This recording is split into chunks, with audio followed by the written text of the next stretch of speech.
आपको film industry में काम करना है ना, चलिए ये वीडियो आपके लिए बिल्कुल सही है। बस इसे आप पूरा देखिएगा। आज उन्हें पता चल जाएगा कि आखिरकार एक फिल्म बनते समय क्या क्या प्रोसीजर किया जाता है, कितने लोग उसमें काम करते हैं, क्योंकि उन्हीं लोगों में से एक आप हो सकते हैं। क्योंकि अभी तक आपको पता ही नहीं है कि फिल्म इंडस्ट्री में कौन कौन से काम होते हैं, फिल्में बनती कैसी हैं, उसमें कौन कौन से लोग काम करते हैं, कितने प्रकार के काम होते हैं। अगर ये आपको पता चल जाए तो आपको फिल्म इंडस्ट्री में काम करने के लिए एकदम आसान तरीका मिल जाएगा। आपको पता चल जाएगा जी ये मेरा हुनर है, मैं इसमें काम कर सकता हूं। लेकिन आप लोग सोचते हैं कि एक इंडस्ट्री होगी, उसमें हम चले जाएंगे और फिर हम कोई सा भी काम कर लेंगे, लेकिन ये बिल्कुल गलत है। और इस बात का प्रमाण आज मैं आपको दे दूंगा, क्योंकि फिल्म बनते समय कितने लोग इसमें काम करते हैं, किन किन डिपार्टमेंट के काम करते हैं, मैं आज आपको विस्तार से बताऊंगा। तो बस ध्यान से अपने मोबाइल को पकड़े रहिएगा और मेरी बातों को ध्यान से सुनिएगा, ठीक है। मैं हूं आपका रामा यादव और आप देख रहे हैं अपना मनपसंद चैनल। तो चलिए आज आपको बताने वाला हूं कि जब भी कोई फिल्म बनती है तो उसका बेसिक फॉर्मूला क्या होता है, ये फिल्में ऐसे कैसे तैयार कैसे हो जाती हैं, इतने लोगों को इकट्ठा कैसे किया जाता है, इसका क्या लाइनअप क्या होता है कि कैसे एक आदमी अपना अपना काम करता है और एक अच्छी फिल्म बन के हाजिर होती है। और हम आप तो जानते ही हैं कि जब फिल्म कोई बनती है तो उसको बनाने वाला कोई एक प्रोडक्शन हाउस होता है। बहुत सारे प्रोडक्शन हाउस हैं। तो ये प्रोडक्शन हाउस कैसे काम कैसे करते हैं, कैसे एक फिल्म को तैयार कर लेते हैं, कैसे पैसा कैसे इकट्ठा कर लेते हैं, और इनके पास इतने आदमी काम करने के लिए कैसे जाते हैं, इनका कैसे संचालन कैसा होता है। तो देखिए सबसे पहला जो उसमें जो होता है एक प्रोडक्शन हाउस में, वो सबसे पहला व्यक्ति होता है प्रोड्यूसर। वो ये ठानता है कि भाई मुझे एक जो है फिल्म बनानी है, इससे कुछ पैसे कमाने हैं। लेकिन कमाने हैं तो भाई पैसे भी तो लगाने पड़ेंगे ना। तो वो प्रोड्यूसर का काम क्या होता है, सबसे पहला कि पैसा जमा करना है। अब ये पैसा कैसे जमा करेगा, ये फाइनेंसर ढूंढते हैं। फाइनेंसर, बिजनेसमैन, व्यापारी, कॉर्पोरेट जगत के बहुत सारे लोग होते हैं जो एक का दो करना चाहते हैं और फिल्म इंडस्ट्री में आना चाहते हैं। तो भाई ऐसे लोगों को जो ये प्रोड्यूसर पकड़ते हैं और अपने प्रोडक्शन हाउस में एक पैसा जमा करवाते हैं फिल्म बनाने के लिए। अब पैसा तो आ गया। अब पैसा आने के बाद हमें फिल्म का बजट तय करना है, हमें उसमें काम करने वालों को लाना है, आर्टिस्ट का है, ये सब है। तो इसकी जो लाइनअप होती है ना कि कहाँ शूटिंग करेंगे, कितने दिन शूटिंग करेंगे, तो इसके लिए एक और प्रोड्यूसर आता है जिसे एग्जीक्यूटिव प्रोड्यूसर कहते हैं, यानी ईपी। ये निर्धारित करते हैं भाई कि हमें कहाँ कहाँ शूटिंग करना है और कौन कौन आर्टिस्ट को हम कितने कितने रुपए में ले रहे हैं। इस तरह से एक बजट तैयार करते हैं, शूटिंग का पूरा माहौल तैयार करते हैं, मॉडल तैयार करते हैं। इसके बाद जो है इसे संभालने के लिए जो है प्रोडक्शन मैनेजर को लाया जाता है, क्योंकि जब ये सारे लोग साइन कर लिए जाएंगे, आएंगे काम करने के लिए, तो इनको मैनेज करना पड़ेगा ना कि भाई कौन कितने समय पे आएगा, कहाँ रहेगा, हाँ कितने लोग इसमें रहेंगे, कितने लोगों का खर्चा पानी, क्या चीज़ों की ज़रूरत पड़ेगी, इन सब के लिए। अब इतने लोग हो जाएंगे तो भाई इनको कंट्रोल भी करना पड़ेगा। इसलिए एक प्रोडक्शन जो है कंट्रोलर जो है नियुक्त करता है। प्रोडक्शन कंट्रोलर के तौर पे एक व्यक्ति को भी लिया जाता है कि वो पूरा उनके हाथ में कंट्रोल रहेगा कि कौन किसको कब बुलाना है, क्या करना है, क्योंकि 100 से ज़्यादा लोगों की टीम बन जाती है, 100 से ज़्यादा लोग वहाँ सेट पर काम करने आते हैं, इसलिए प्रोडक्शन कंट्रोलर भी आ जाता है। अब इनकी देख रेख भी करनी पड़ती है, चाय पानी की व्यवस्था करनी पड़ेगी भाई। तो सब लोगों को शूटिंग जब होगी तो वहाँ चाय पानी, तो भाई वहाँ पर जो है स्पॉट बॉय भी रखे जाएंगे। तो ये प्रोडक्शन कंट्रोलर जो है वहाँ पे स्पॉट बॉय को भी रखते हैं ताकि चाय पानी की व्यवस्था हो सके। तो ये एक प्रोडक्शन का जो है एक बेसिक होता है। और इसके बाद जब इतने सारे जब लोग आएंगे काम करेंगे तो भाई इनका पैसा भी देना पड़ेगा ना। तो इसके लिए प्रोडक्शन वाले क्या करते हैं, अपना हिसाब किताब सही रहे तो वहाँ पर एक अकाउंटेंट भी रख देते हैं। तो प्रोडक्शन में ये बेसिक चीज़ें तैयार कर देते हैं सब कुछ। अब बारी आती है कि अब धीरे धीरे सारा टीम तैयार करना है। इसके बाद बात करते हैं स्टोरी की। अब भाई यहाँ पर कहानी तो लेनी पड़ेगी, तो एक स्टोरी राइटर को भी ढूंढते हैं जो कहानी लिख कर दे। अब उनका काम कहानी लिखना ही है, तो भाई अभी स्क्रिप्ट राइटर को भी ढूंढते हैं, क्योंकि भाई स्क्रिप्ट के तौर पे तैयार होगा ना कि कौन सा सीन है, क्या है, कैसा है, तो स्क्रिप्ट राइटर को भी ढूंढते हैं। अब स्क्रिप्ट जब हो जाती है तैयार, तो भाई उसमें डायलॉग भी लिखने पड़ेंगे, क्योंकि भाई हीरो हीरोइन डायलॉग तो बोलेंगे ना। तो उसके बाद डायरेक्टर जो है डायलॉग राइटर को भी ढूंढते हैं। भाई 3 अलग अलग चीज़ें होती हैं, इस तरह से सब लोगों को इकट्ठा नहीं होती हैं, तो उसमें डायलॉग राइटर को भी ढूंढा जाता है। अब इसके बाद बात करते हैं कि भैया डायरेक्टर आ गए, स्टोरी आ चुकी है। अब काम होने के बाद जो है प्रोडक्शन जो है अब डायरेक्टर की तलाश करते हैं और डायरेक्टर को हायर करते हैं। डायरेक्टर को लेते हैं तो भाई वहाँ पर चीफ असिस्टेंट डायरेक्टर को भी हायर करना पड़ता है, उन्हें ज्वाइन करवाते हैं। उसके बाद एक जो है असिस्टेंट डायरेक्टर को भी लेते हैं। इसके बाद बात करते हैं इसको फिल्म को शूट भी करना है, तो प्रोडक्शन वाले जो हैं कैमरामैन को भी हायर करते हैं, यानी डीओपी यानी director of photographer. DOP team को भी बुलाते हैं, तो उसके साथ में एक असिस्टेंट सिनेमाटोग्राफर भी होता है।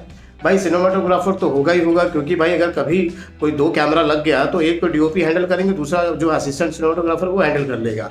अब उसके साथ साथ क्या होता है कि भाई फोकस पुलिंग के लिए भी जो एक आदमी चाहिए होता है, क्योंकि आपको पता है कि कैमरे जो होते हैं कि मैनुअल होते हैं, फोकस जो है पुलर आता है, तो भाई फोकस पुलर रहेगा, उसके साथ साथ ग्राफर भी रहेगा। कैमरामैन के साथ ग्राफर इससे रहता है कि जो लाइटिंग वगैरह होती है उसके लिए ग्राफर बहुत जरूरी है, तो उसके साथ वो ग्राफर भी आएगा। और साथ साथ में जो है अगर आपने कैमरा हायर किया है तो कैमरे के साथ में कैमरा अटेंडेंट भी जो है आएंगे। अब बात करते हैं साउंड की।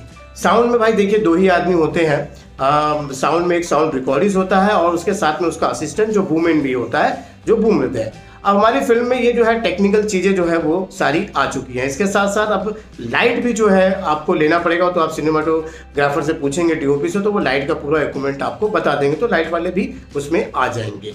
अब बात करते हैं कि भाई आर्टिस्ट की, तो इसमें कास्टिंग जो डायरेक्टर होते हैं वो कास्ट भी करते हैं। तो आपके जो मेन लीड के जो लोग हैं, जैसे हीरो हीरोइन हो गया, उसमें फिर कैरेक्टर आर्टिस्ट हो गया, उनको लिया जाता है। फिर उसके साथ में जो है कि आपका जो कोई मतलब उसके अंदर जूनियर आर्टिस्ट कितने लेंगे, क्या अगर उसकी जरूरत है तो वो रिक्वायरमेंट है तो वो भी आप तय करेंगे।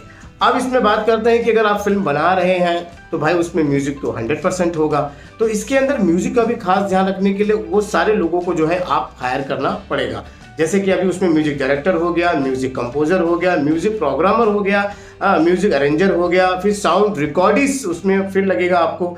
उसके बाद फिर जो है जो सिंगर होंगे उसमें, चाहे वो मेल होंगे चाहे फीमेल होंगे, और उसके साथ में कोरस भी गाने वाले भी सिंगर होंगे। तो ये एक बजट जो है वो धीरे धीरे बढ़ता जाता है। अब बात करते हैं भाई इसके अंदर जो है कि सबसे जो ज़्यादा काम होता है वो आर्ट डायरेक्टर का होता है। आर्ट डायरेक्टर आपको पता ही है कि भाई वो सेटिंग डिपार्टमेंट का जो लोगों की ज़रूरत पड़ती है, क्योंकि कभी इंडोर में काम हुआ या आउटडोर हुआ या कुछ चीज़ें बनानी है, तोड़नी है, फोड़नी है, तो इसमें जो है सेटिंग डिपार्टमेंट को भी लिया जाता है, जो आर्ट डायरेक्टर जो आपको सारी चीज़ें बनाकर देंगे।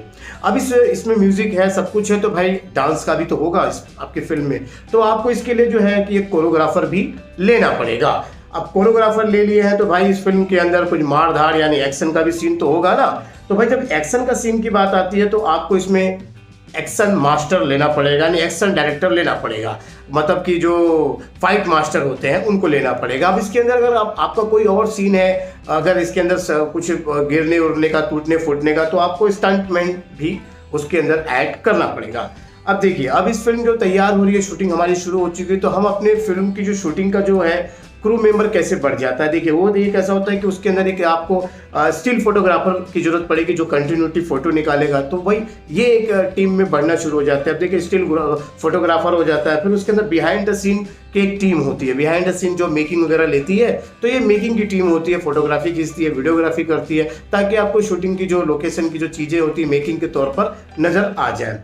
अब बात करते हैं इसके अंदर की आपको इसमें कॉस्ट्यूम की बात करते हैं। देखिए आप भाई हीरो हीरोइन है तो कपड़े भी पहनेंगे, डिजाइन कपड़े पहनेंगे, तो इसमें कॉस्ट्यूम डिजाइनर भी होता है। अब कॉस्ट्यूम डिजाइनर भी होता है, उसके साथ साथ सेट पर आपको एक ड्रेसमैन भी रखना पड़ेगा। और अगर आपने ड्रेसमैन, अगर आपके ज़्यादा आर्टिस्ट हैं तो भाई देखिए उसके अंदर क्या होता है कि आपको सिलाई मशीन वाला भी रखना पड़ेगा बंदा, क्योंकि फिर वो आपकी जो छोटा बड़ा करने के लिए वो एक जो है सिलाई मशीन जो वहाँ पे रहती है उसका एक मास्टर भी होता है।